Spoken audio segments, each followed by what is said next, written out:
माजी जिल्हा परिषद अध्यक्ष नाना देवकाते,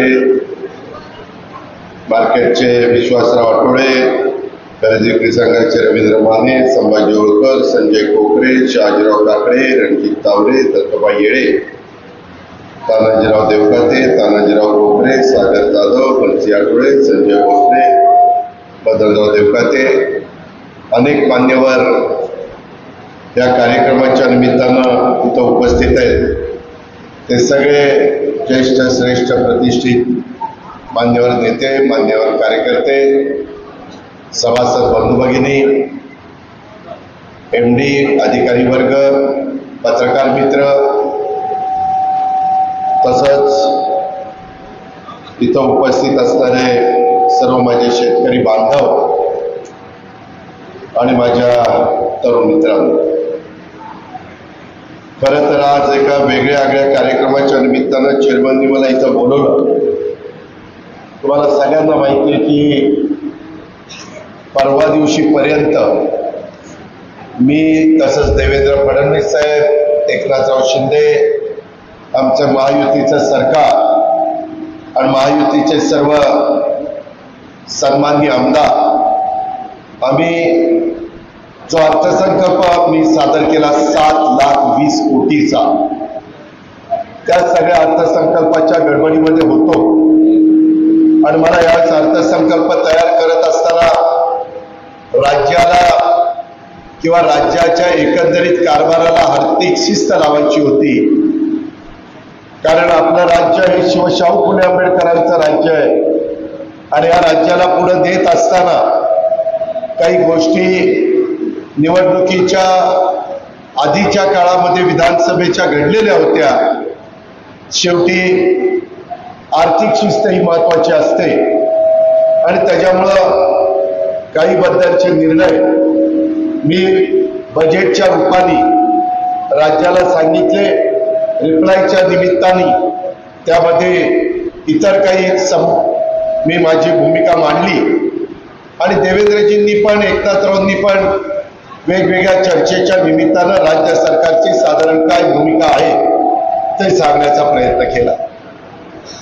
आम्ही जास्त करून यावेळेचा अर्थसंकल्प मांडत असताना मी माझ्या डोळ्यासमोर शेतकरी, उद्योग, आरोग्य, उद्योगातनं रोजगार आणि तुमचा शिक्षण, ह्या सगळ्या बाबींना अधिकचं महत्व देण्याचा प्रयत्न केला।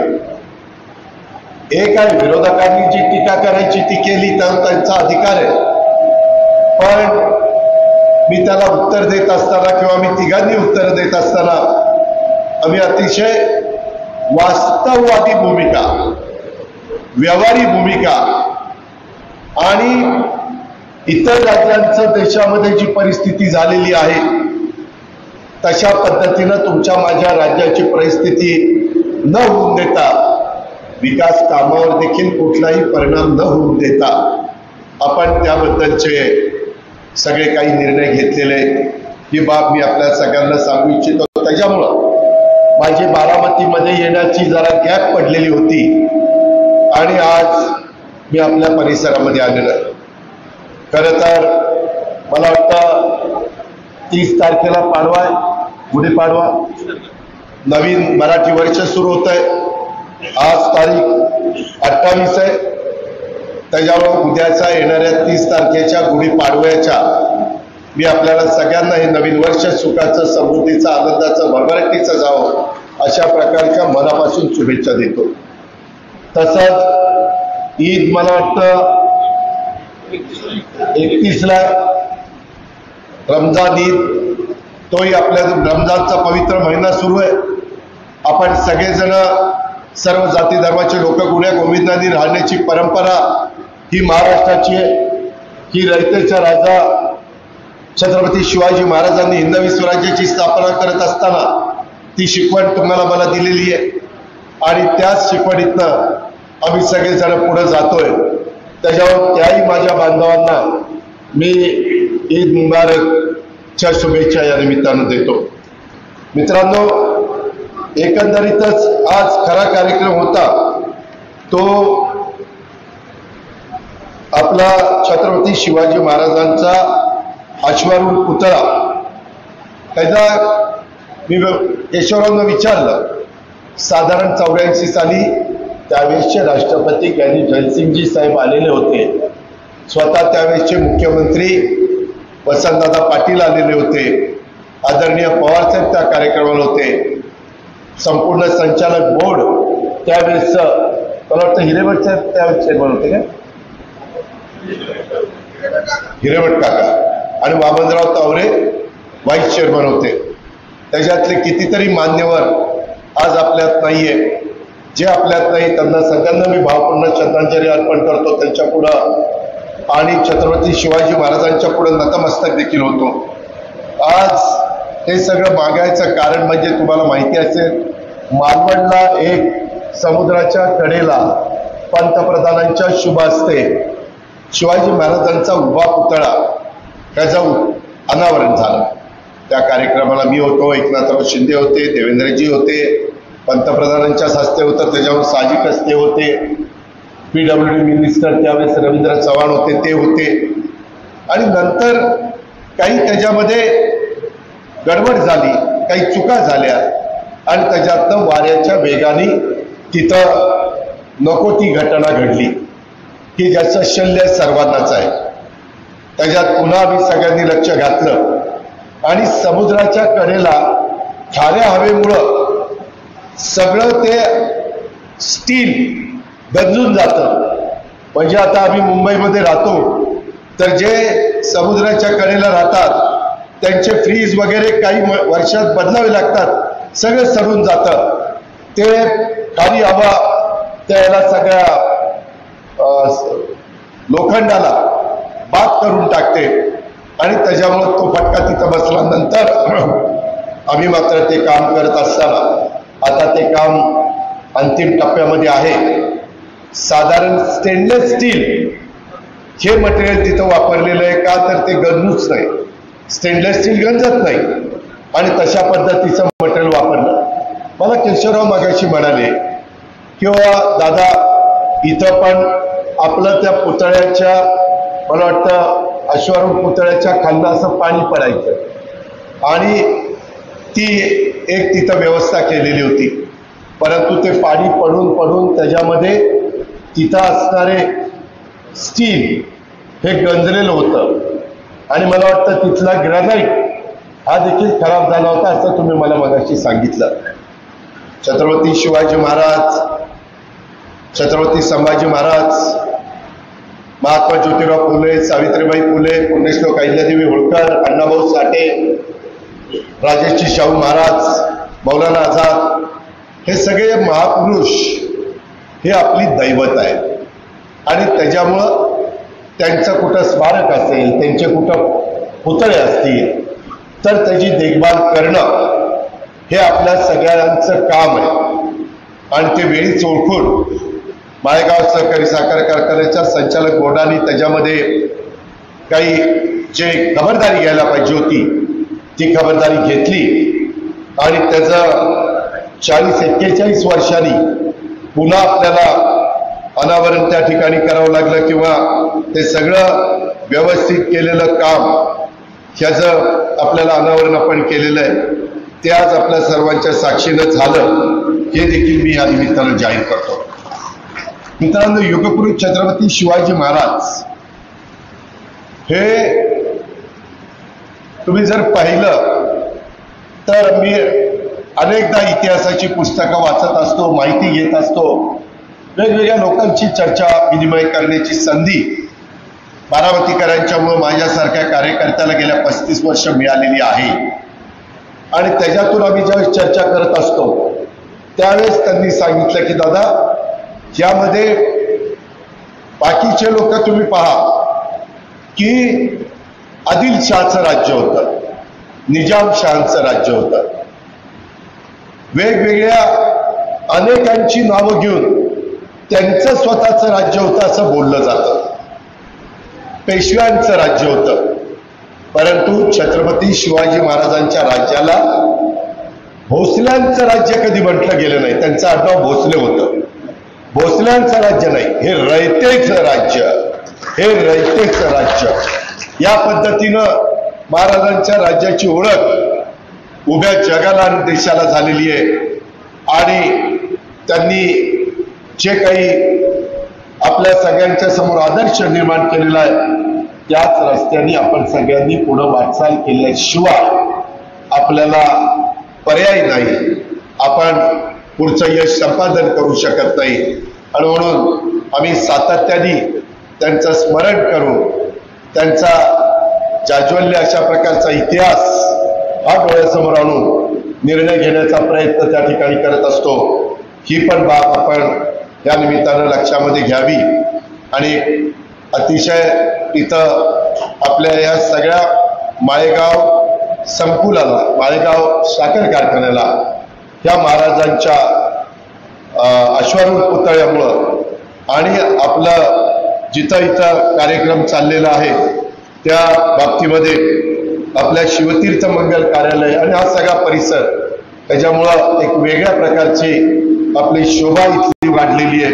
आणि त्याचा रास्त अभिमान माझ्या तमाम शेतकरी बांधवांना आहे, माझ्या कामगारांना आहे, आमच्या सगळ्या अधिकारी कर्मचाऱ्यांना आहे. ही पण गोष्ट तुम्ही त्या निमित्तानं लक्षामध्ये घेतली पाहिजे. आज माझ्याकडे मगाशी बरेच लोक काही ना काही चिठ्ठ्या देत होते, निवेदन देत होते, ते मी वाचत होते.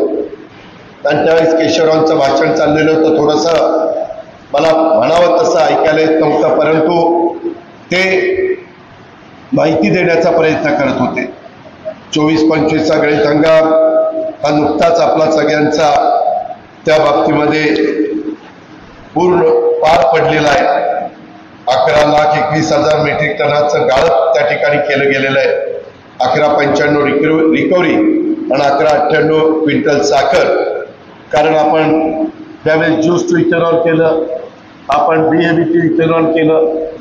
त्याच्यामुळं साहजिकच आपण त्याच्यातली काही साखर हे इथेनॉल आणि त्या निमित्तानं वापरलेली आहे.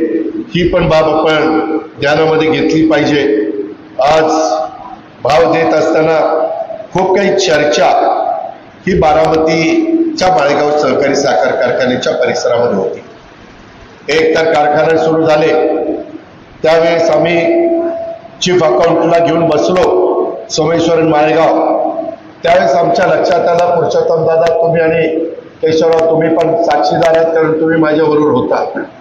त्यावेळेस आपल्याला असणाऱ्या पैसे जे उपलब्ध झालेले होते त्याच्यात 2800च्या पुढे आपण जाऊ शकत नव्हतो. पहिला ॲडव्हान्स. मित्रांनो, मी अर्थ खात्याचा मंत्री म्हणून 11 अर्थसंकल्प सादर केलेले. मला थोडीशी तरी अक्कल आहे. मी राज्याचा अर्थसंकल्प सादर करतो आणि ह्या निमित्तानं कुणी प्रमुख असलं किंवा मी सभासद असलो तर मला वाटतच असतं मला जास्तीत जास्त चेअरमनी दिलं पाहिजे, संचालक बोर्डाने जास्तीत जास्त दिलं पाहिजे. मी सभागृहात रिप्लाय देताना पण सांगितलं सगळी सोंग करता येतात, पैशाचा सोंग नाही करता येत. इथं बसणाऱ्यांना किती लोकांना वाटत नाही की मला आता आहे त्याच्यापेक्षा माझं जास्त असावं. पण का नाही? तर आपली आर्थिक परिस्थिती नाही म्हणून. त्याच्यामुळं आहे त्याच्यात आपण आपला संसार जसा चालवता, आपला प्रपंच जसा चालवता, आपल्या मुलाबाळांना जसं दर्जेदार शिक्षण देता, त्यांची लग्न कार्य करता, ते साधारण आपला एकंदरीत असणाऱ्या उत्पन्नाचा विचार करून करता. तुम्ही जसं कुटुंबाचा विचार करता तसंही दोघं माळेगाव आणि सोमेश्वर साखर कारखान्याच्या परिसरातल्या सभासदांचा विचार करतात. आणि मी राज्यातल्या 13 कोटी जनतेचा विचार करतो. देवेंद्रजी राज्याच्या जनतेचा विचार करतात, एकनाथरावजी राज्याच्या जनतेचा विचार करतात.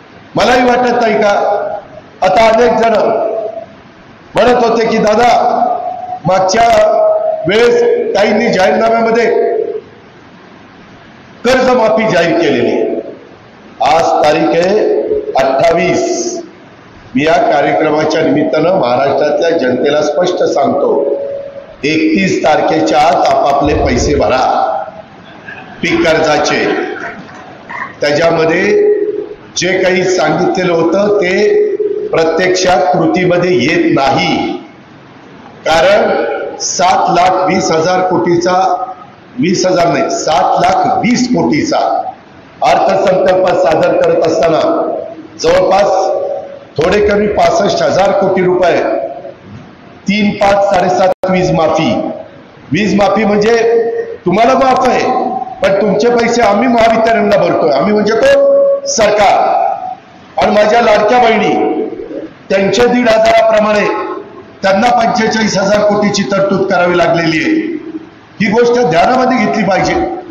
आणि बाकीचे पण कामं 3.5 लाख कोटी रुपये मला राज्याचे पगार अधिकाऱ्यांचे कर्मचाऱ्यांचे सगळ्या स्टाफचे आणि त्याच्यामध्ये पेन्शन जे रिटायर झाले त्यांचं आणि घेतलेल्या कर्जाचं व्याज त्याला लागतात 3.5 लाख कोटी आणि हे 65,000 म्हणजे 4.25 थोडे कमी 4,15,000 कोटी तर ह्याच्यातच गेले. राहिलेल्यामध्ये मला शाळा त्याला पुस्तकं वह्या त्यांना युनिफॉर्म त्यांचे हॉस्टेल त्यांचा बाकीचा खर्च इतर अनेक प्रकारचे खर्च असतात. तुमचे रस्ते लाईट पाणी मूलभूत गरजा ह्या सगळ्या आपल्याला या निमित्तानं द्याव्या लागतात. ही पण बाब आपण सगळ्यांनी लक्षामध्ये घ्या. मला काल मी कोल्हापूरला होतो तिथंही मला मुश्रीफ साहेबांनी सांगितलं अहो लवकर सांगा लोक पैसे भरनात वाट बघत बसले.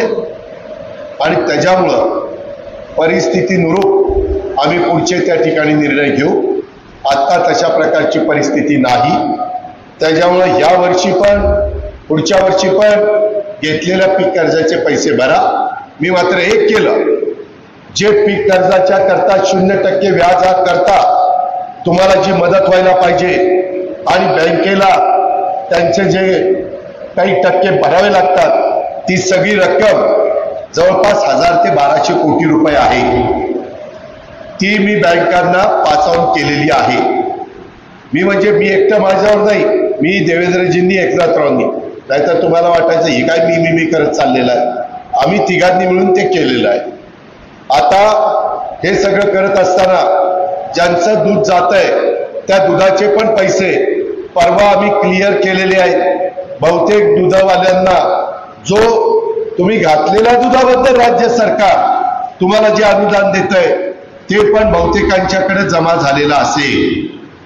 जमा झालेलं नसेल चेअरमन जमा झाले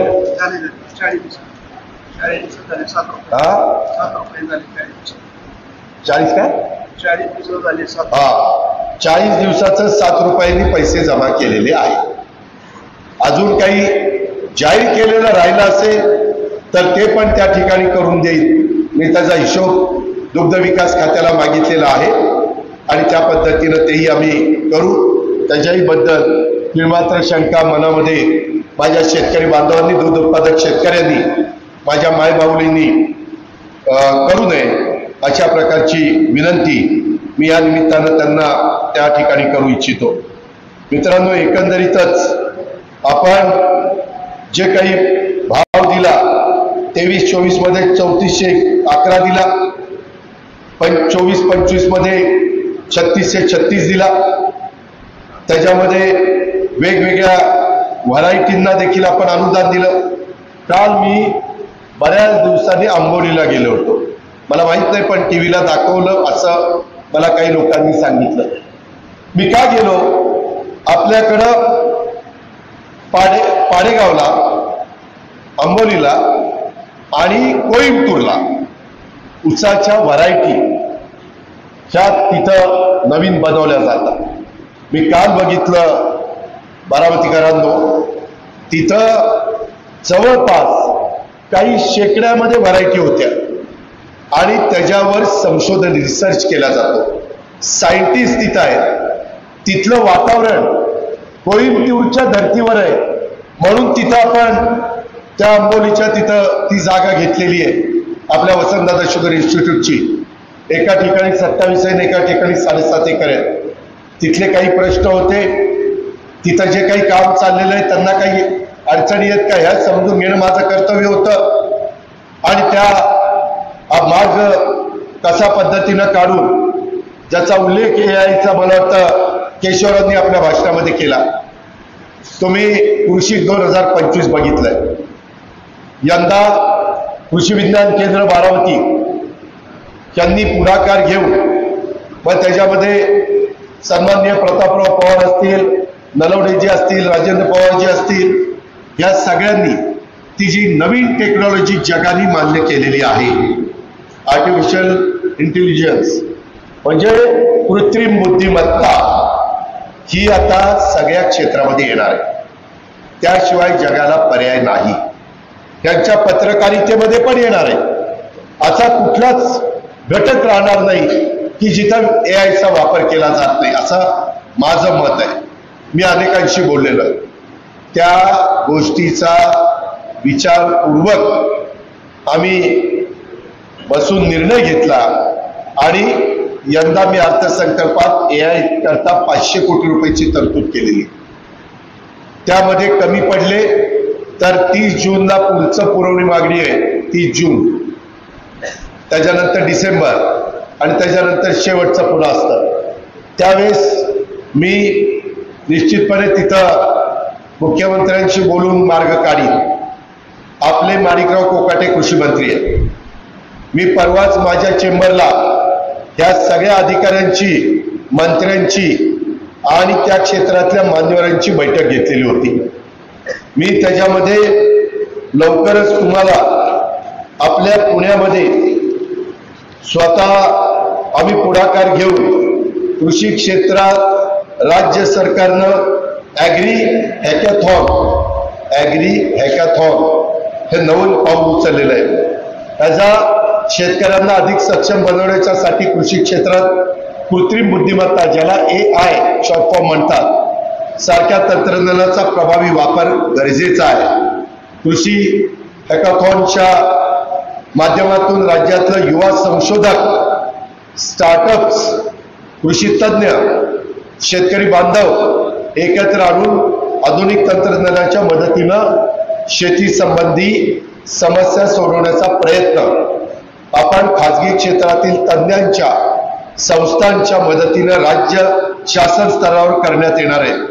आणि या माध्यमातून आधुनिक तंत्रज्ञानाद्वारे शेतकऱ्यांचं उत्पादन कसं वाढेल, त्यांचा खतावरचा खर्च, पाण्यावरचा खर्च कसा कमी होईल, त्यासाठी कृषी हॅकॅथॉन स्पर्धेचं आयोजन केलेलं आहे. त्यामुळं नवकल्पक संशोधकांना संधी मिळणार आहे. आणि साधारण या सगळ्या गोष्टी उद्याच्या जूनच्या पहिल्या आठवड्यापर्यंतच संपवण्याचा माझा आणि माझ्या सगळ्या अधिकारी आणि माझ्या टीमचा प्रयत्न आहे. मी 2 दिवसापूर्वीच विधिमंडळाच्या कार्यालयामध्ये या संदर्भामध्ये कृषी आयुक्त, कृषी सचिव, त्याच्या संदर्भामध्ये पोखराचे अधिकारी, कृषी मंत्री, कृषी राज्यमंत्री, माजी कृषी सचिव डवलेंना पण बोललेलं होतं, विद्यापीठाचे काही लोक बोललेले होते. या प्रकारे आपण काम करतोय. तुम्ही 5 वर्षाच्या करता आमच्यावर जबाबदारी टाकलेली आहे. त्या जबाबदारीचा भाग घेऊन आम्ही महायुतीच्या सरकारमध्ये काम करतोय. वेळ पडली तर मी शिवराजसिंह चव्हाण केंद्रीय कृषी मंत्र्यांची पण आम्ही देवेंद्रजी एकनाथराव मदत घेऊ. तिथं अजून केंद्रात कुठल्या वरिष्ठांशी बोलायचं असेल तरी आम्ही बोलू, कारण केंद्राची पण तीच लाईन आहे. आणि आपल्या शेतकऱ्यांना AI म्हणजेच कृत्रिम बुद्धिमत्तेच्या मार्फत स्मार्ट शेती, हवामान अंदाज, स्वयंचलित सिंचन तंत्रज्ञान यासारख्या नवनवीन तंत्रज्ञानाची उपयोग करून अधिक उत्पन्न मिळवता येणार आहे. ऊस लागवडीच्यासाठी पाण्याचं व्यवस्थापन, सेंद्रिय खताचा योग्य वापर, कीड नियंत्रणासाठी तंत्रज्ञानाचा वापर यावर संशोधन करून ऊस उत्पादक शेतकऱ्यांना अधिक उत्पादनक्षम बनवण्याचा आमचा मानस आहे. मी आपल्याला स्पष्ट सांगतो, या उपक्रमाचा फायदा माळेगावनी, सोमेश्वरनी, सगळ्या कारखान्यांनी घेतला पाहिजे. यामध्ये फक्त ऊस नाही, हे आम्ही सोयाबीन करता, कापसा करता, केळी करता, फळबागांच्या करता जी काही पिकं आपण शेतकरी घेतो त्या अनेक पिकांच्या करता हे तंत्रज्ञान आपण वापरण्याचं ठरवलेलं आहे. त्याच्यामुळं इथं मोठ्या प्रमाणावर माझा ऊस उत्पादक शेतकरी जमलेला आहे आणि त्याच्यावर त्यांचा प्रपंच आणि सगळे संसार अवलंबून असतात. म्हणून मी थोडंसं ऊसाच्या बद्दलचं ह्या गोष्टी मी सांगतोय. आम्ही एवढ्यावर थांबलो नाही. मधी मोलॅसेसवरचा जीएसटी हा पण जीएसटी काउन्सिलचा एक मी मेंबर आहे. प्रत्येक राज्याचा अर्थमंत्री तो तिथला मेंबर असतो. देशाच्या अर्थमंत्री निर्मला सीताराम त्याच्या प्रमुख असतात आणि त्याच्यात माग मोलॅसेसवर 28% जो कर होता तो आता 5% कमी करण्याचा निर्णय हा केंद्र सरकारने आम्ही सगळ्यांनी आग्रह केल्यामुळं त्यांनी तो मान्य केलेला आहे. या निर्णयाचा फायदा अप्रत्यक्षरित्या ऊस उत्पादक शेतकऱ्यांना होणार आहे. त्यामुळे शेतकऱ्यांना साखर कारखान्याकडनं वेगवेगळे त्यांचे जे पैसे असतात ते लवकर मिळतील. मित्रांनो, आता जे काही पैसे देत असताना काही जण म्हणाले अजित पवारांच्या ताब्यात दुसरेही कारखाने आहेत म्हणून अजित पवारांनी 2800 रुपयाचं पेमेंट करायला भाग पाडलं. त्यांना विचारा, मी ज्यावेळेस पुरुषोत्तम दादा येतात त्यावेळेस फक्त सोमेश्वर कारखान्यासमोर निर्णय घेतो. माळेगावचा काय निघाला, साखरवाडीचा काय निघाला आणि इतरांचा काय निघाला हे आम्ही अजिबात डोक्यात घेत नाही. आपला जास्तीत जास्त भाव हा आपल्यावर कर्जाचा बोजा न चढता कसा निघेल हा प्रयत्न आमचा असतो आणि प्रत्येक वेळेस मी तो पार पाडलेला. माझ्या तर कितीतरी आमच्या नेतृत्वाखाली कारखाने चालतात. काही काही कारखाने कसे चालतात तुम्हाला माहिती. आज छत्रपतीला माझा ऊस जातो तिथं भाव काय मिळतो तुम्ही बघा. वसंत बसलाय समोर. ही वस्तुस्थिती आहे. मला वाटत नाही का माझं तिथं 4000 टन ऊस जातो, मलाही तिथं भाव मिळावा. त्यांच्या अडचणी होत्या त्या वेगळ्या पद्धतीनं वन टाइम सेटलमेंट वगैरे करून मार्ग काढला. पण मित्रांनो, तुम्ही आम्ही आज असू उद्या नसू, संस्था कायम राहणार.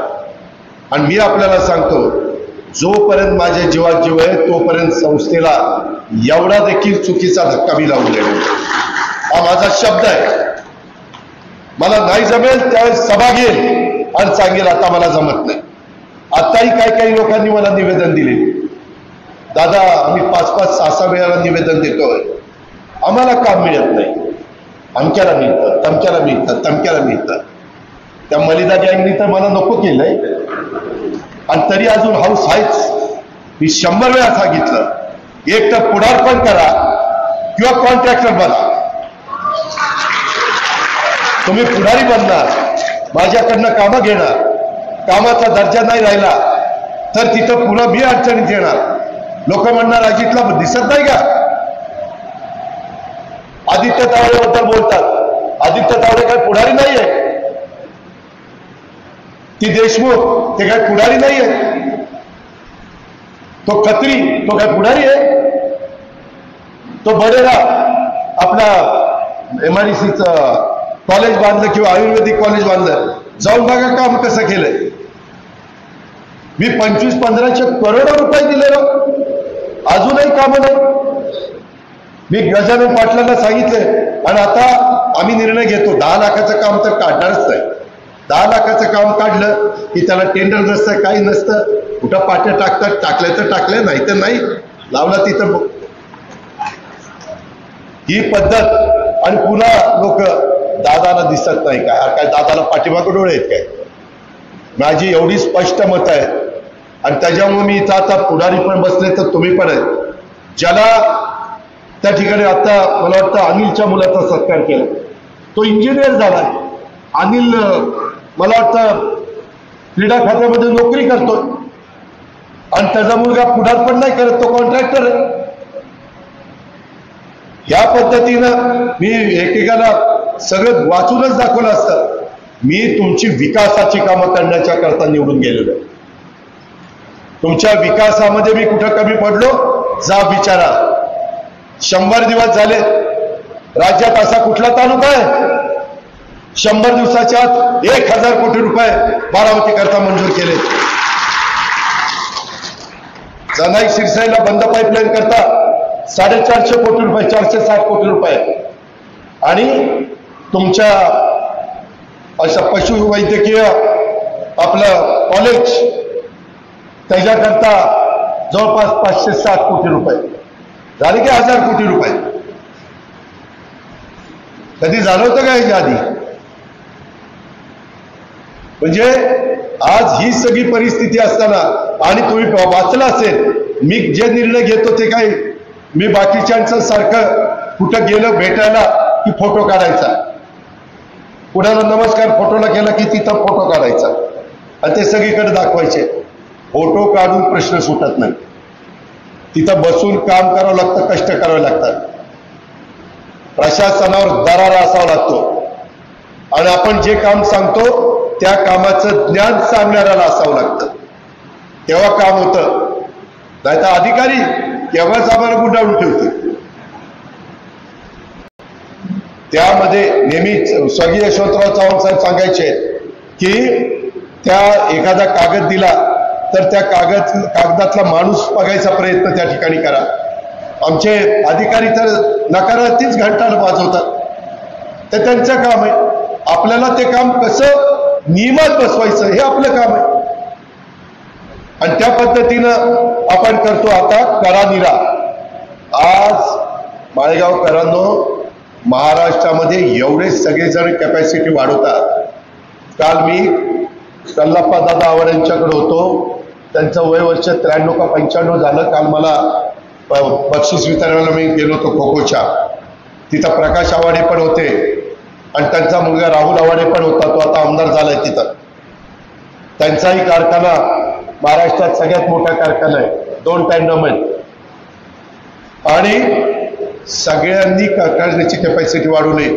मित्रांनो, काल अजिंक्य तारा सहकारी साखर कारखान्याचे चेअरमन आणि आमचे बांधकाम मंत्री, मी 11, 11:30 एअरपोर्टला आलो कोल्हापूरहून. तिथं एअरपोर्टला थांबले होते. म्हणलं काय झालं राजे, का थांबला? म्हणले माझ्या कारखान्याची विस्तार वाढ करायची आहे, माझे हेही काम आहे, आणि NCDC कडनं माझा प्रस्ताव 31 तारखेच्या आत गेला पाहिजे. म्हणजे हे सगळेजण आता कॅपॅसिटी वाढवतात. आपल्याला माळेगाव आणि सोमेश्वरच्या कार्यक्षेत्राला मर्यादा आहे. त्याच्याकरता आपल्याला जनाई सिरसाई बंद पाईपलाईन मधनं पाणी देण्याशिवाय आपल्याला करानिरा उपसा सिंचन योजनेचा मी मागं इलेक्शनच्या आधी सांगितलेलं होतं. त्याच्या संदर्भातला सर्वे आणि बाकीच्या गोष्टीला पैसे दिले. ते काम त्या ठिकाणी सुरू झालंय. माझी राधाकृष्ण विखे पाटील साहेबांची आणि संबंधित अधिकाऱ्यांची बैठक झाली. मी त्याचा पाठपुरावा करतोय. कुबलला ते सांगितलेलं आहे. मधला टापू हा आपण ओलिताखाली त्या ठिकाणी आणतोय, पाणी उपलब्ध करून देतोय. काही 1000 कोटी रुपयाचं ते काम आहे. काय 1000 कोटी रुपये? कुठला आमदार त्या ठिकाणी 1000 कोटीचं काम एका पद्धतीनं मंजूर करून देऊ शकतो?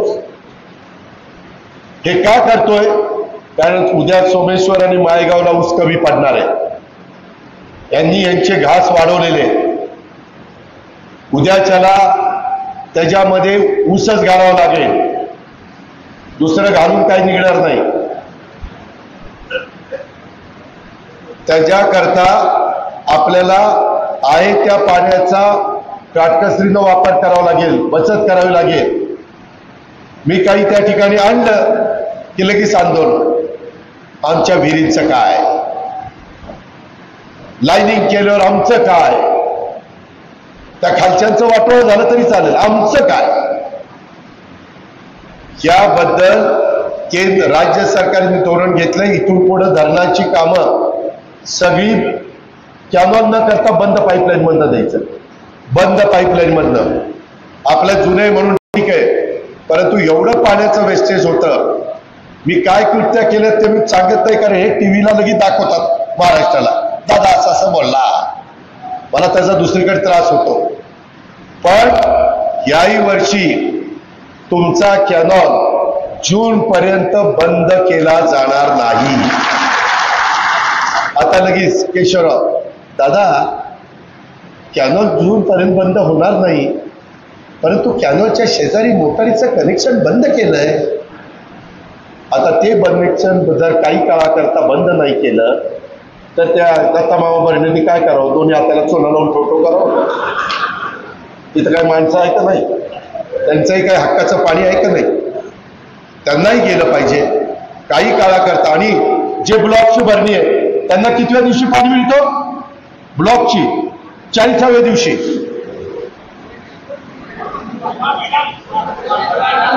इतर 50 आणि 60 म्हणायला. म्हणजे ही परिस्थिती आहे. त्याकरता AI, त्याकरता कृत्रिम बुद्धिमत्ता, त्याशिवाय आपल्या भागातलं टनेज वाढणार नाही, पाण्याची बचत होणार नाही. त्याकरता नवीन टेक्नॉलॉजी ऑलरेडी आपल्याकडे आणलेली आहे, ती आपल्या परिसरामध्ये आहे. त्याचा फायदा आता उठवा. त्याकरता राज्य सरकारची जी काही मदत लागेल, कृषी विभागाची जी काही मदत लागेल, ती तुम्हाला करून देण्याची जबाबदारी आमची. त्याच्यात आम्ही कुठं तर सुबर पण कमी पडणार नाही. पण आपल्याला यंदाचा तर सीझन किती महिने चालला बघा, नाहीतर आपले सीझन एप्रिल एंड पर्यंत त्या ठिकाणी चालायचे. यंदा आता कुठं साखरेचे भाव 37-38 पर्यंत गेलेले आहेत. त्याचाही फायदा आपण त्या ठिकाणी करून घेतोय. आज आता त्यावेळेस आपल्याकडं जेवढे पैसे उपलब्ध होते म्हणून 2800 दिले. त्याच्यानंतर पैसे उपलब्ध झाल्यावर पुरुषोत्तम दादांनी 30 तारखेच्या 373 रुपये दिले, बरोबर आहे? असे 3173 दिले. त्याच्यामध्ये केशवरावांनी त्या बाबतीमध्ये आपल्याला 3411 रुपये दिले. सॉरी, 23-24ला 3411 होता, 25-26ला 3611 होता. चुकून मी ते वाचलं, गैरसमज करून घेऊ नका. आत्ता देत असताना तुम्हाला 3132 रुपये दिले. खोडकी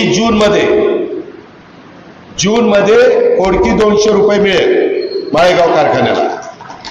आणि नंतर दिवाळीचं सगळा हिशोब करून जे काही जास्तीत जास्त देता येईल ते त्या ठिकाणी दिवाळीत दिलं जाईल. अशा पद्धतीनं तुम्हाला पण जेवढं काही जास्तीत जास्त देता येईल या पद्धतीचं आपलं नियोजन त्या बाबतीतलं आहे.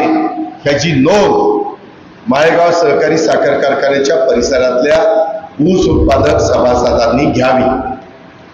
ह्याच्यामध्ये काही जण बसून काही आता कुणी पण हे असं चाललंय, काही येतात संचालक बोर्डाला भेटायला. आम्हाला भेटायचं, कशाला भेटायचं? भाव जास्तीचा मिळाला पाहिजे. अरे भाव जास्तीचा मिळायला पैसे पाहिजेत ना, नुसतं भेटून होणार आहे का? काही कळत नाही, वळत नाही. आपलं यायचं आणि दाखवायचं, बघा आम्ही जाऊन शेतकऱ्यांच्या करता काही करतोय. मित्रांनो, आम्ही ज्या बारकावेत हे राज्यातले लक्षामध्ये घेऊन मार्ग काढण्याचा प्रयत्न करतोय. मी आत्ता साखरवाडीच्या मालकाला फोन केलेला होता. तर लालासाहेब नलवडेच्या मुलाचं काहीतरी काम होतं, मला वाटतं दाप्यांच्या घरनं केला होता. तर त्यांनी 3100 दिला ना, 3100. ते म्हणले दादा माझं फायनल, मी 3100च्या वर 1 रुपया देऊ शकत नाही. 3100च्या वर 1 रुपया देऊ शकत नाही. काल पण मी कोल्हापूर, त्याच्या आधी सातारा, वेगवेगळ्या भागामध्ये मी फिरत असतो. सगळ्यांची अवस्था तशी जिकिरीची आहे. काहींनी तर मला, मुख्यमंत्र्यांना आणि एकनाथरावांना काय पत्र द्यावं, मी नावं घेत नाही त्यांची, आम्हाला सॉफ्ट लोन द्या. जसं मागं 2% राज्य सरकारने, 2% केंद्र सरकारने आणि 2% मला वाटतं नाबार्डनी का तुम्ही लोकांनी सहन केले होते FRP देण्याकरता.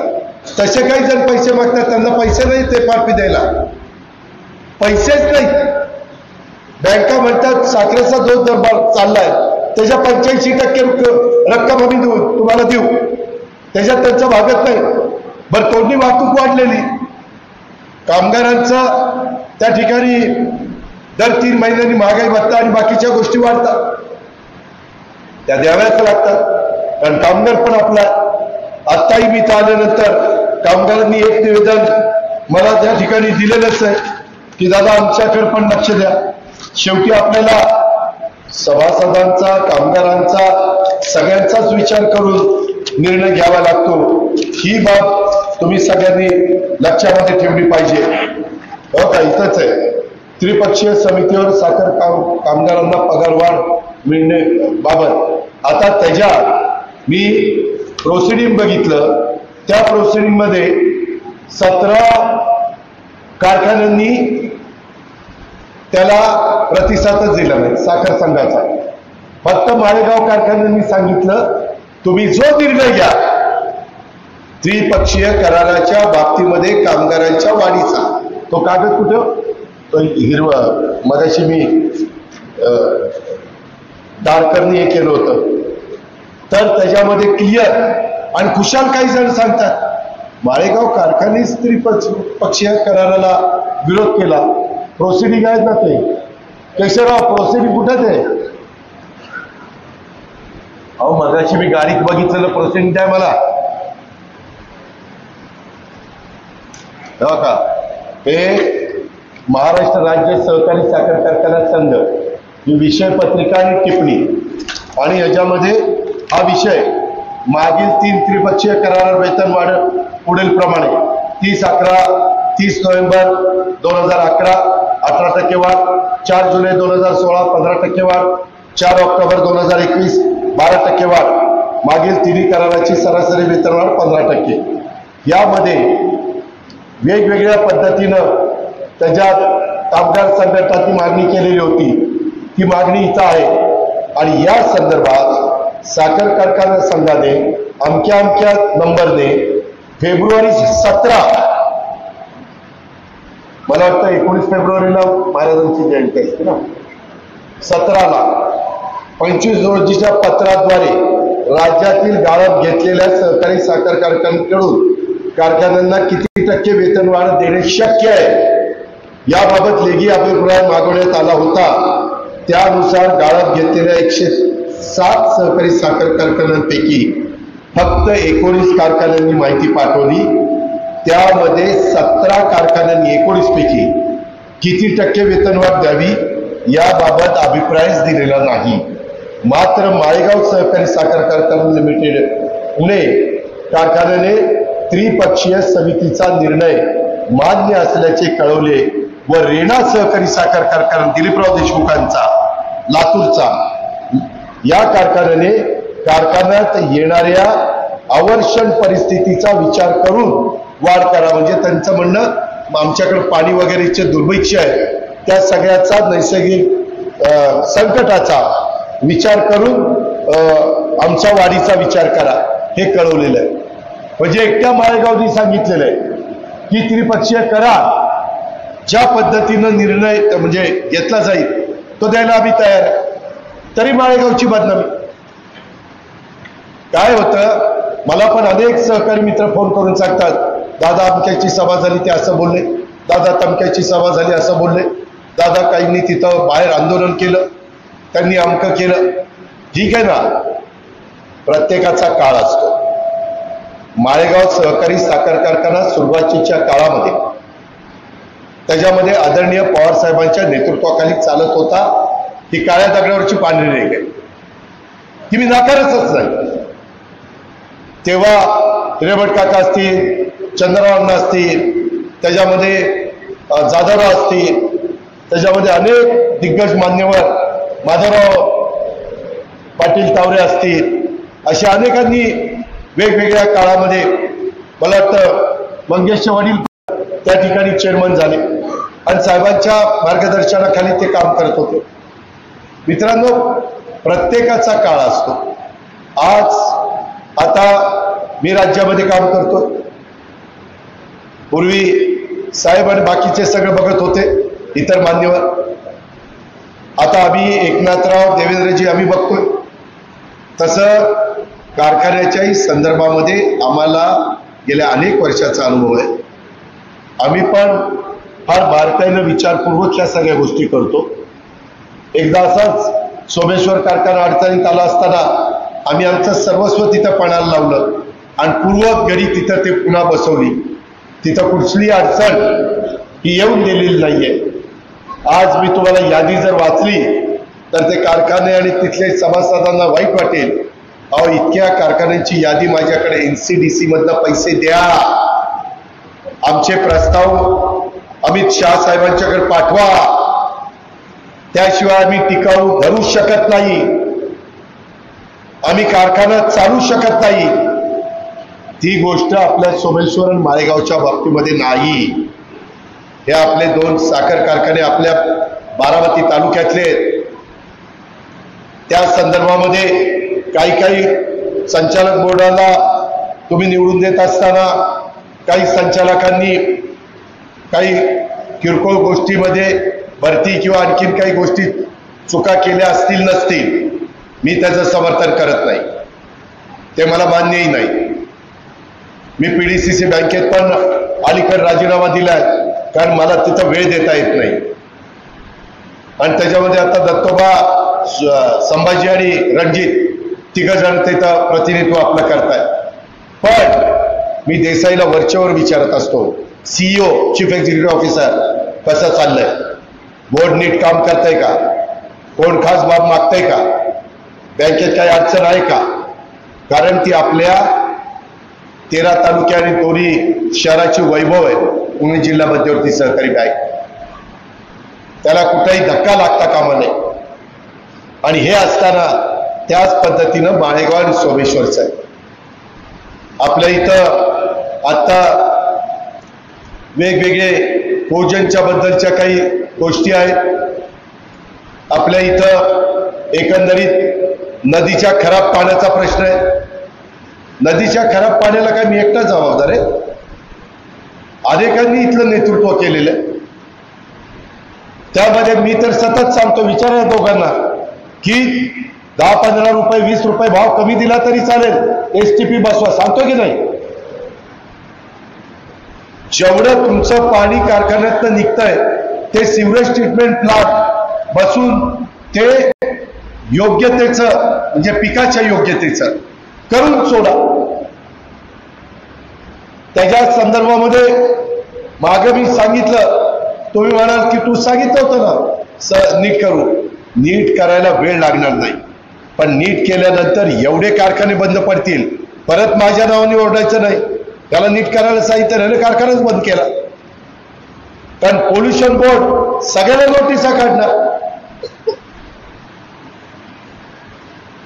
कारण ते स्लॉटर हाऊस पण आहे, तिकडं काहीतरी 1-2 दुधाचे प्रकल्प पण आहेत. पण त्याच्यात माळेगाव कारखाना येणार आहे, सोमेश्वर कारखाना पण येणार आहे, आणि सोमेश्वरच्या पलीकडचं कुठलं ते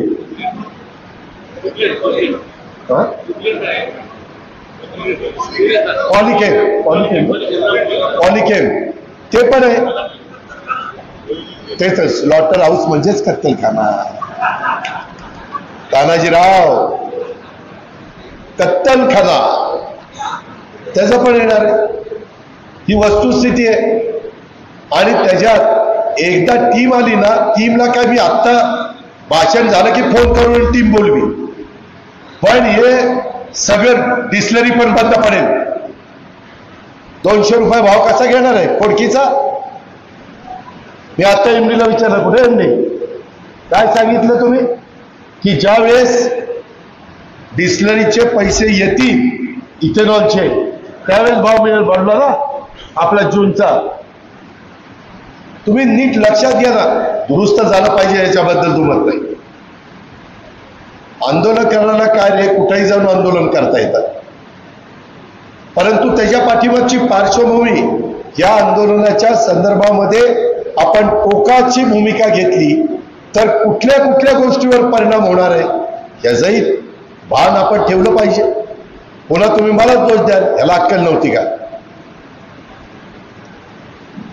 आणि त्या बाबतीमध्ये तुम्ही पुन्हा, मला वाटतं ढाकणे आहेत ना पोल्युशन बोर्डाला, ढाकणेच आहेत.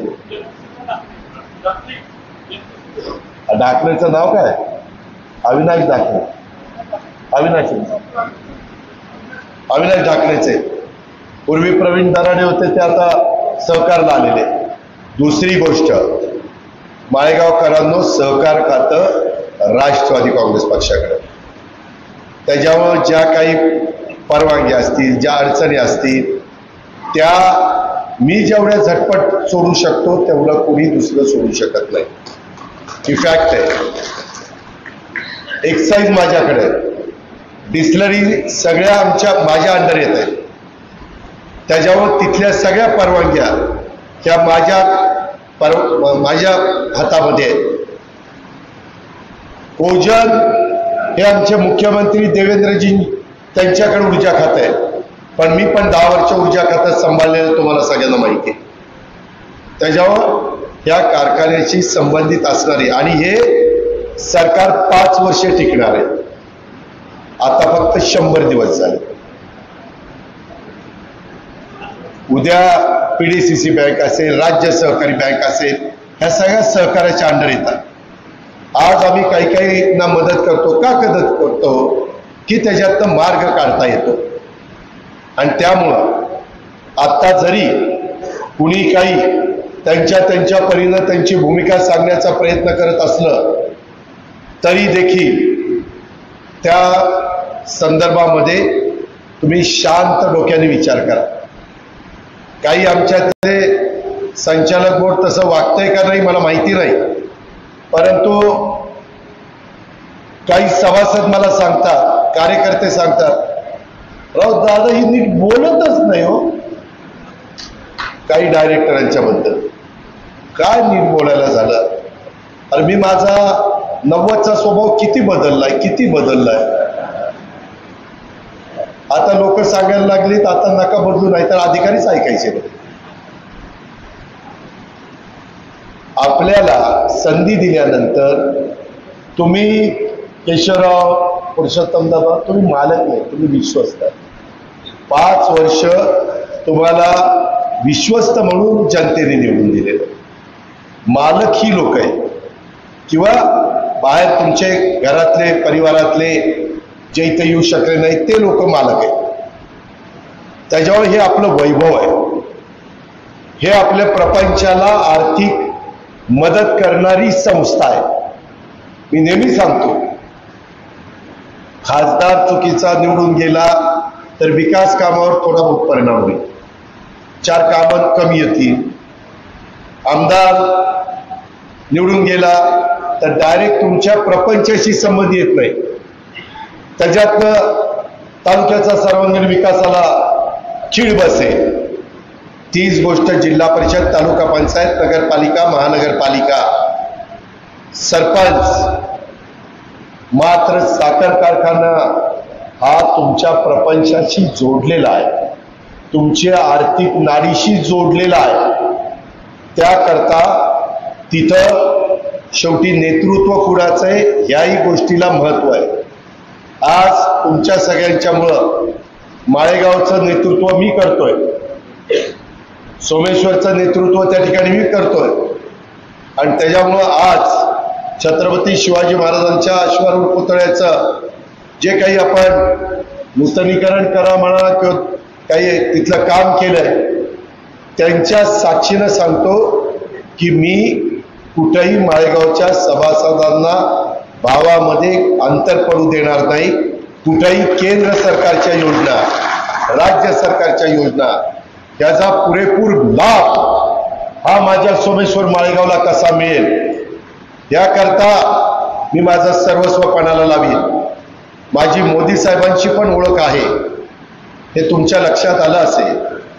माझी अमित शहांची पण ओळख आहे. ते आज प्रमुख देशातले नेते आहेत हे तरी मान्य आहे ना. आणि महाराष्ट्रात देवेंद्रजी, एकनाथराव आम्ही आहोत. ह्या सगळ्याचा आपण साकल्याने त्या ठिकाणी विचार करा. आणि आपल्या इथं चाललेली विकासाची कामं असतील, आपल्याकडे पुढं मंजूर करायची विकासाची कामं असतील, आपल्यामध्ये आणखीन काही महत्वाच्या बाबी आपल्याला करायच्या. आज माळेगाव जसं खात टाकतंय तसं आता माळेगाव, बारामती तसं माळेगाव पंचायत नगरपंचायत तिथेही आपल्याला सुधारणा करायच्या, तिथेही काही करोडो रुपये दिलेले आहेत, बाकीच्याही गावांना पैसे दिलेले आहेत, पुढेही आपल्याला द्यायचे आहेत. आणि माझं जे स्वप्न आहे, माझा जो ड्रीम प्रोजेक्ट आहे करा नीरा उपसा सिंचन योजना, ते झाल्यानंतर तर एवढा काही बदल तुम्हाला सगळ्यांना बघायला मिळेल. त्यावेळेस असणारे माळेगावचे चेअरमन, सोमेश्वरचे चेअरमन यांना कुणालाही दुसरीकडे ऊस मागायला जावं लागणार नाही. बरोबर, संपूर्ण ऊस आपल्या आपल्या कार्यक्षेत्रामध्ये मुबलक आपल्याला जेवढा हवा आहे तेवढा त्या बाबतीमध्ये उपलब्ध होईल. पण त्याकरता तुम्ही एआयचा वापर जेपी केला पाहिजे. चंद्रराव, देवगाते, बाबूराव, त्याशिवाय गत्यंतर नाही. विठ्ठलराव, ते केल्याशिवाय आपल्याला गत्यंतर नाही. त्याच्यामध्ये मी नवीन तुम्हाला सांगत नाही, ते झालेलं आहे, सिद्ध झालेलं आहे आणि त्याचे रिझल्ट मिळालेले आहेत. आणि त्याच्यामुळं तुम्ही अजिबात घाबरून जाण्याचं कारण नाही. त्याच्याकरता अजून काही माझा प्रयत्न चाललेला आहे, त्याला काही पैसे लागतील.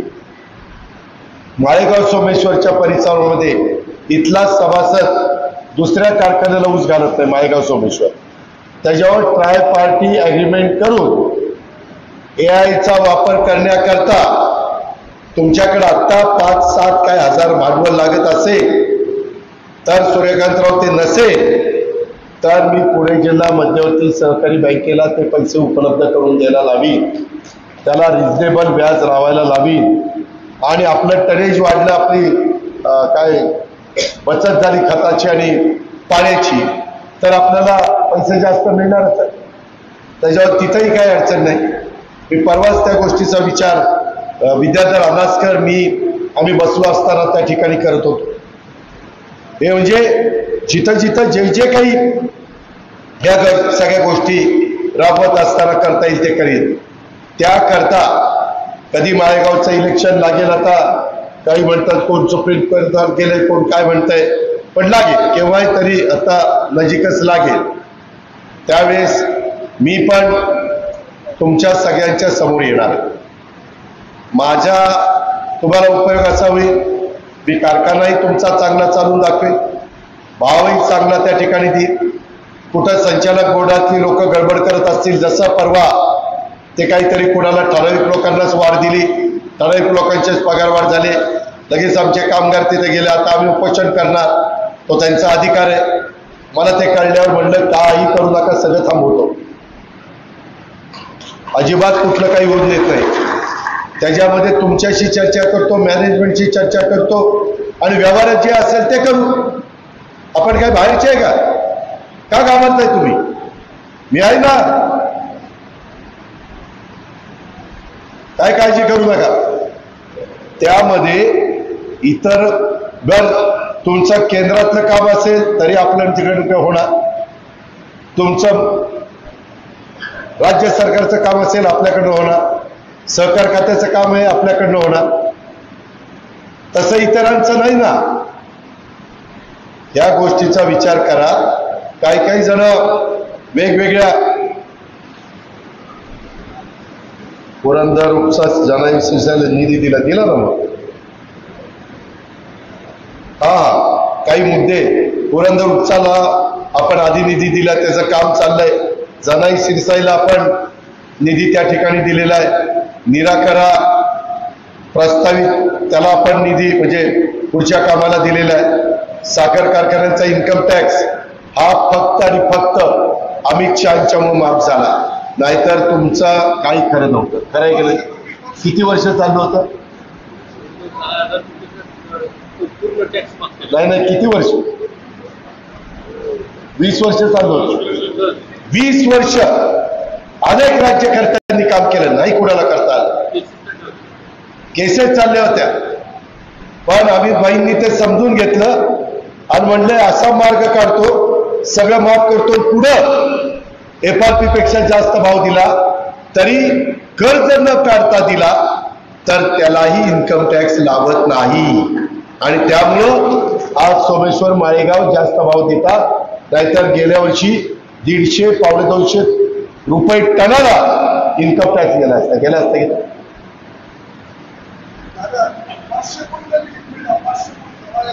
हे तुम्हाला लक्षात कसं येत नाही? भावनिक होऊ नका, हा भावनिकचा प्रश्न नाहीये, मी कोणावर टीका करत नाहीये, पण काहींच्या काळात नाहीच झालं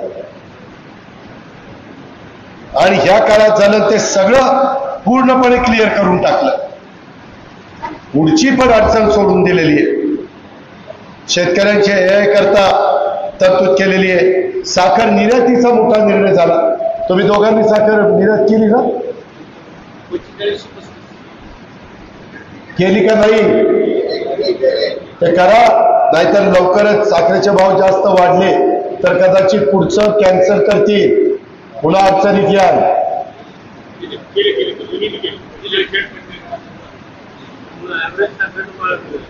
हा बरोबर, तेवढी साखर केल्यामुळं भाव वाढायला मदत झाली.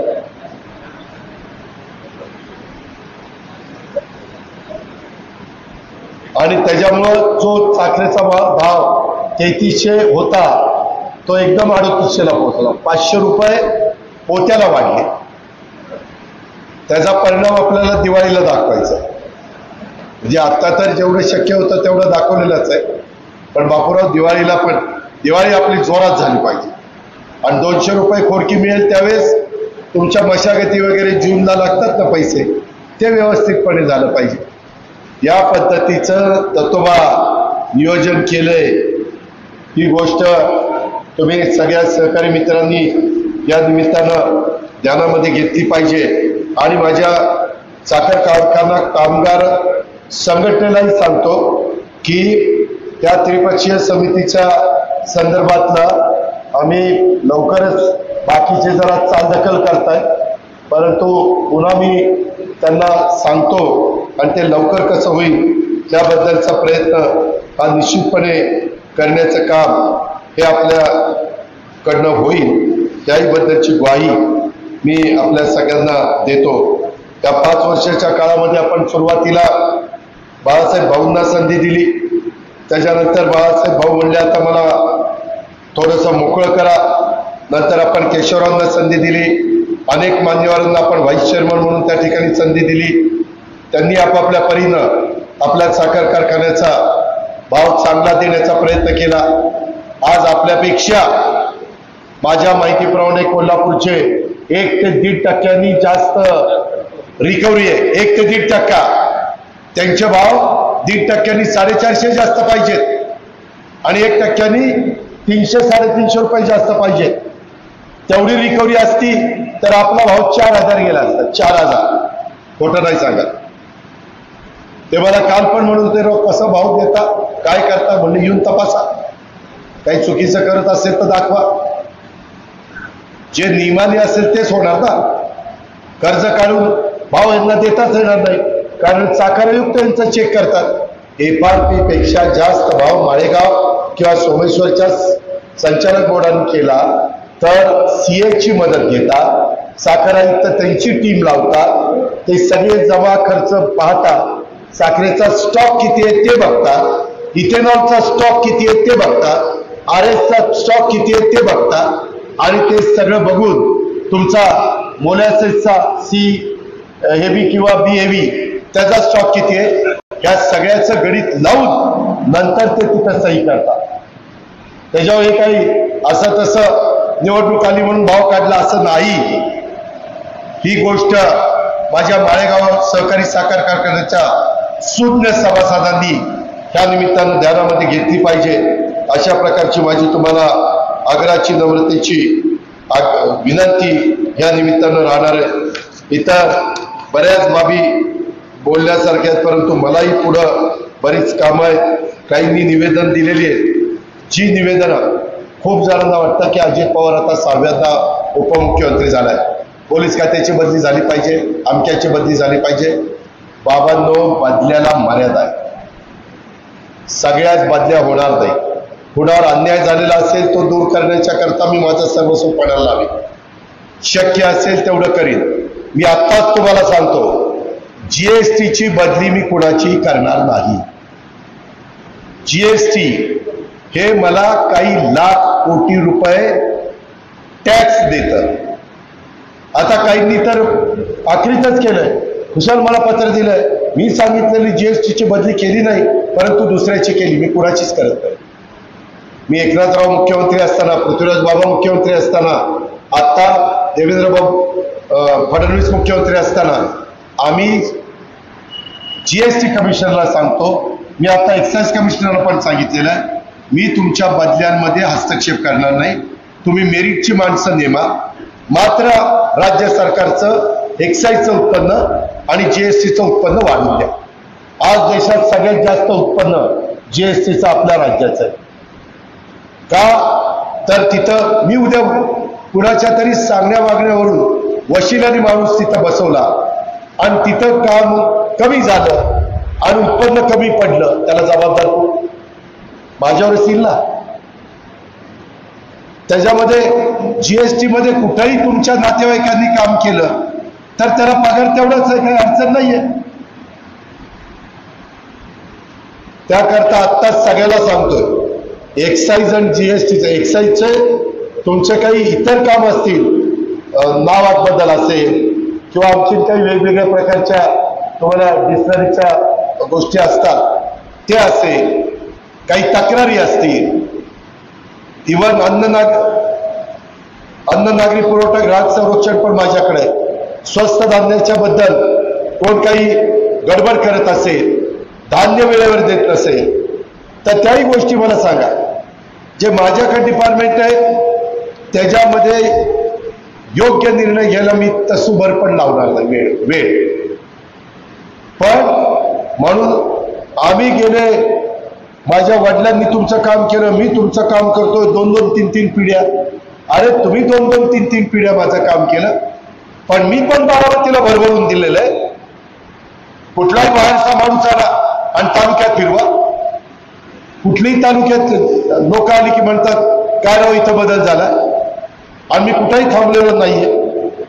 आता जसे 1000 कोटी रुपये दिले 5 वर्षात, 5000 कोटी नाही तुमच्याकरता मंजूर करून आणले तर नावाचा अजित पवार सांगणार नाही.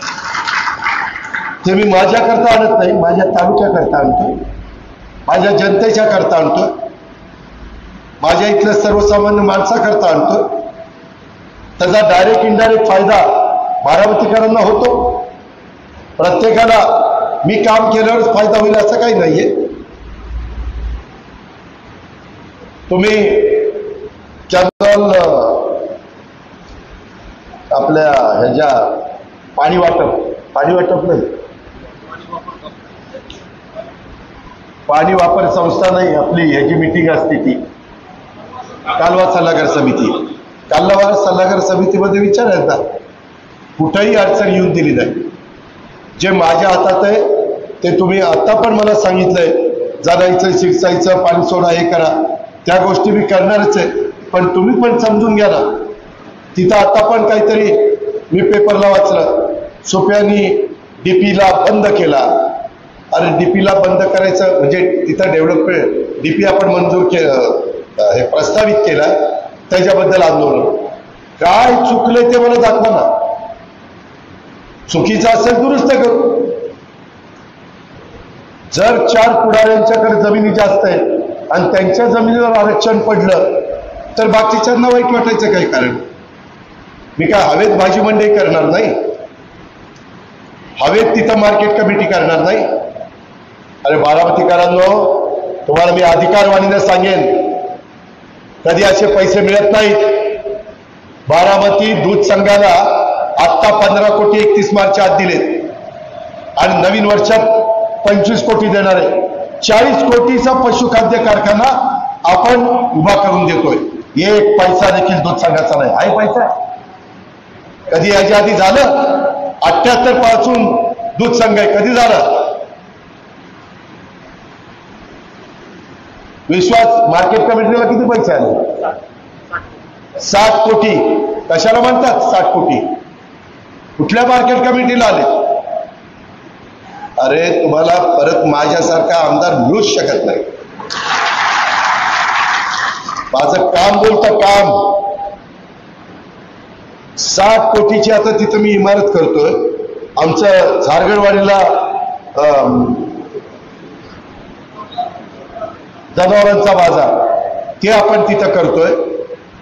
सतत जरी मी इथं नसलो तरी यांना फोन असतात. मध्ये जरा चूक झाली माझ्या ऑफिसकडनं, राजेश देशमुखांना माझा सेक्रेटरी केलाय. जे विभागीय आयुक्त होते कोकणचे ते पाठपुरावा करतात विचारांना सगळ्यांना, आणि चुकून पशुखाद्य कारखान्याचे पैसे विश्वासकडे गेले. बरोबर ना? मी ताबडतोब थांबवले. माझ्या लक्षात आलं मी ताबडतोब इकडे ट्रान्सफर केले. अरे ही येड्यागाबाळ्याचं काम नाहीये. हे बाकीचे जे काही कोण कोण मिरवतं ना त्यांचा घास नाही घास. पण हे का मी करू शकलो? तुम्ही माझ्या मागं लाखाच्या पेक्षा जास्त मताधिक्याने बोलायला. माझं मनच मला सांगतं अरे त्यांनी लाखापेक्षा जास्त पुन्हा मतं दिलीत, त्यांचं तुला उतराई व्हावं लागेल. आणि म्हणून हे काम मी करतोय. ही जबाबदारी मी पार पाडतोय. मी अजून इतरांच्या पण काही गोष्टी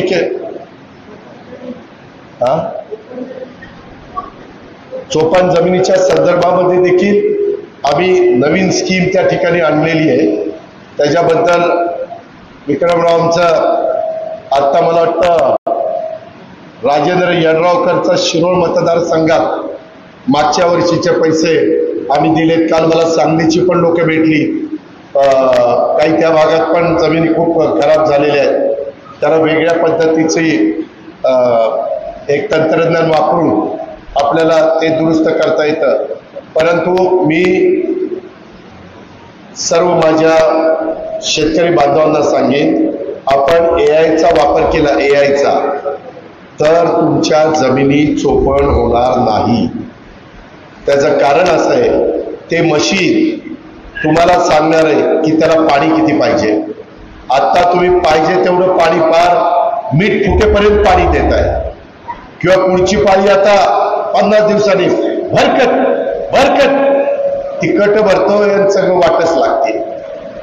त्या AI ते मशीन सांगतं आता उष्णता वाढली, उद्याच्याला एवढं पाणी सोडलं पाहिजे, आता एवढं NPK मिळालं, आता हे त्याच्यातलं कमी पडलं हे दिलं पाहिजे. एवढं ते तंत्रज्ञान विकसित झालेलं आहे. नीरा नदीवर कोल्हापूर केटीवेरची विशेष दुरुस्तीसाठी देखील 25 कोटी रुपये आपण मंजूर केलेले आहेत. सोनगाव, निरावागस, शिरोली, कामेश्वर, लाटे, कोराळे, मुरुम या सगळ्याला 25 कोटी रुपये दिले. फक्त माझी हात जोडून विनंती आहे, कामं होत असताना ही कामं दर्जेदार होतात की नाही त्याची नोंद घ्या. आणि मी आता सचिन कुठे, तुम्ही आणि दुसरा कुठे, ही दोघं जण मी बारामतीला नेमलेली कामं करण्याच्या करता. आणि मधून आणून कुठे गेला ती मुसळे पण त्याच्या संदर्भात जे दवाखान्याचं औषधाचं असेल ते मुसळेकडे. आम्ही परवा एक निर्णय घेतला, आपण राज्य सरकारच्या सवलती देऊ, त्यांचा FSI वाढवतो, TDR वाढवतो, त्यांच्या इमारतीला अधिकचा FSI देतो. ते बिल परवा पास झालेलं आहे. त्याच्यामुळं महत्वाच्या मोठ्या हॉस्पिटलमध्ये काही टक्के जागा ह्या राज्य सरकारच्या अखत्यारीमध्ये आलेल्या आहेत. फक्त ते गरिबाच्या करताय. नाहीतर ज्याचा 1000 टन ऊस जातो, दादा करा आमचं फुकट, तसं नाही. गरिबाकरता ज्याची परिस्थिती बिकट आहे त्यांच्याकरता या योजना आहेत. काय होतंय, एखाद्याने जरी चांगली परिस्थिती असणाऱ्यांनी त्या योजनेचा फायदा घेतला की लोक लगेच म्हणतात अरे बापरे ह्यांनाच मिळतंय, आमचं काय. आता पण मी एका ठिकाणी गेलो होतो, आनंदराव गोफळेंचं दुःखद निधन झालं.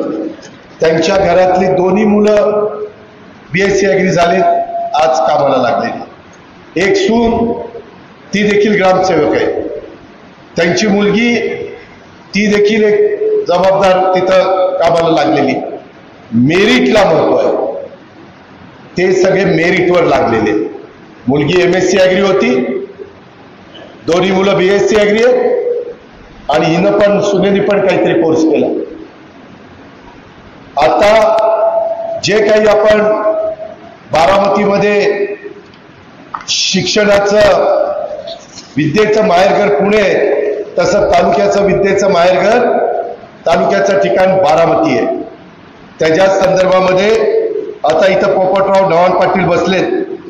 ढवाण पाटलांच्या घरातली एक उदाहरण म्हणून सर्वसामान्य घरातली मुलं आज त्यांची डॉक्टर आर्या अशोक ढवाण पाटील ही प्रवरा नगरला MBBS होऊन पुढचं शिक्षण त्या ठिकाणी घेते, MS MDचं.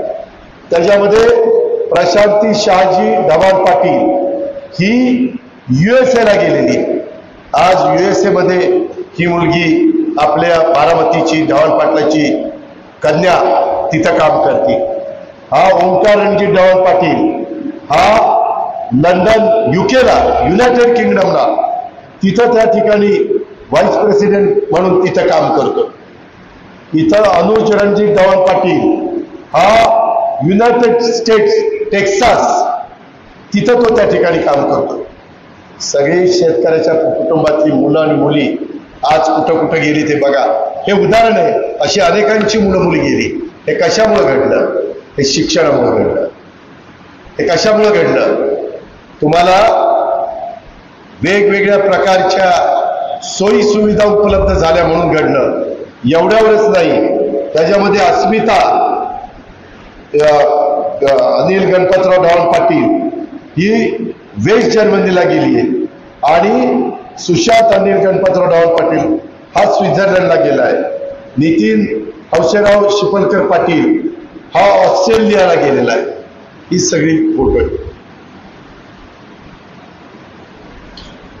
हे शेतीवाडी करत असणाऱ्या शेतकऱ्याची मुलं मुली आज इथपर्यंत गेलेली आहेत.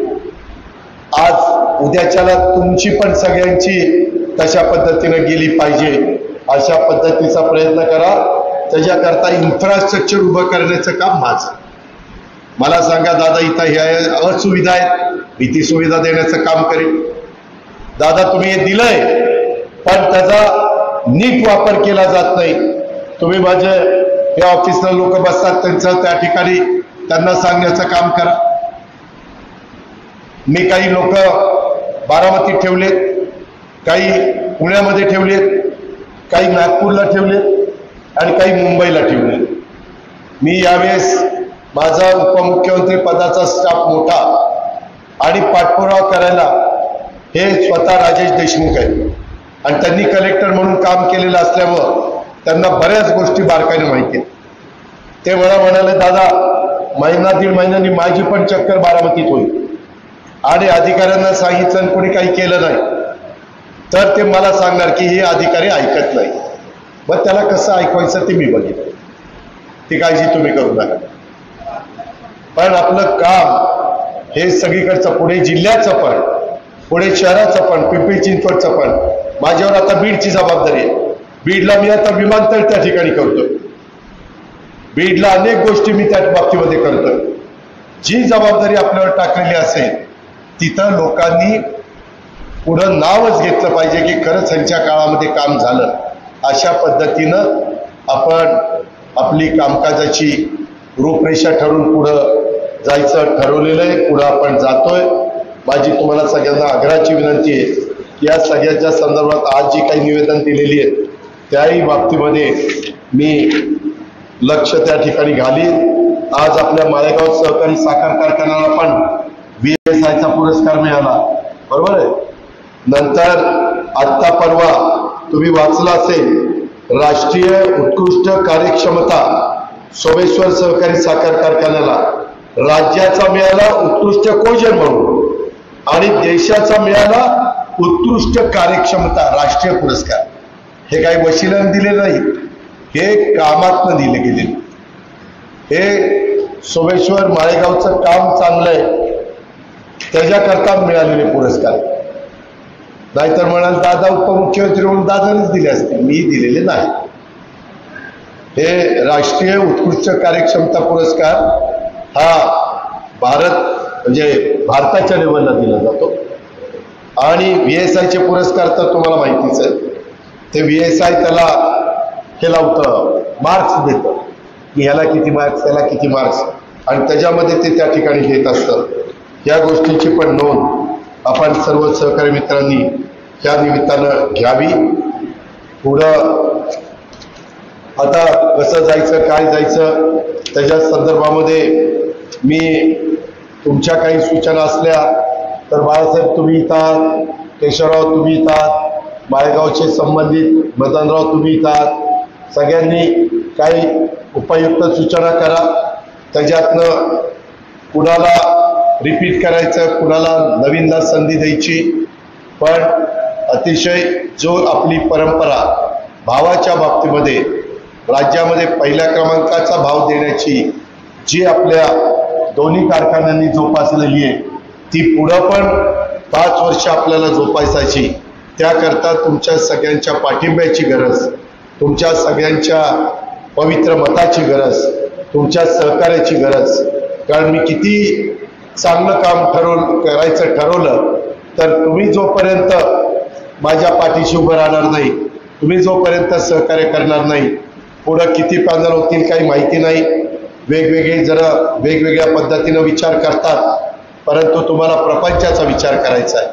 ही गोष्ट मात्र माळेगाव सहकारी साखर कारखान्याच्या कार्यक्षेत्रातल्या माझ्या सभासदांनी, इव्हन माझे कामगार पण बरीच सभासद आहेत, त्यांनी पण त्या गोष्टीची नोंद त्या ठिकाणी घ्यावी.